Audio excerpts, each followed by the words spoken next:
Aroor vision news ചാനലിലേക്ക് സ്വാഗതം. കാറ്റത്തും മഴയത്തും മരം വീണ് എരമല്ലൂരിലെ സെന്റ് ജൂഡ് പള്ളിയുടെ കെട്ടിടത്തിന് നാശനഷ്ടങ്ങൾ സംഭവിച്ചു.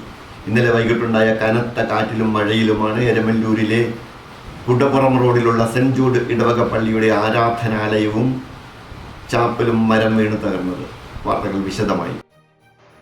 കാറ്റത്തും മഴയത്തും മരം വീണ് എരമല്ലൂരിലെ സെന്റ് ജൂഡ് പള്ളിയുടെ കെട്ടിടത്തിന് നാശനഷ്ടങ്ങൾ സംഭവിച്ചു. ഇന്നലെ വൈകിട്ടുണ്ടായ കനത്ത കാറ്റിലും മഴയിലുമാണ് എരമല്ലൂരിലെ കുടപ്പുറം റോഡിലുള്ള സെന്റ് ജൂഡ് ഇടവക പള്ളിയുടെ ആരാധനാലയവും ചാപ്പലും മരം വീണു തകർന്നത്.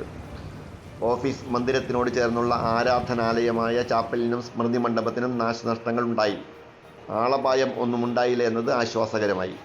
10,000 രൂപയുടെ നാശനഷ്ടങ്ങൾ ഉണ്ടായതായി കണക്കാക്കപ്പെടുന്നു. അരൂർ വിഷൻ ന്യൂസ് ചാനലിന് വേണ്ടി LS അശോക് കുമാർ. നന്ദി.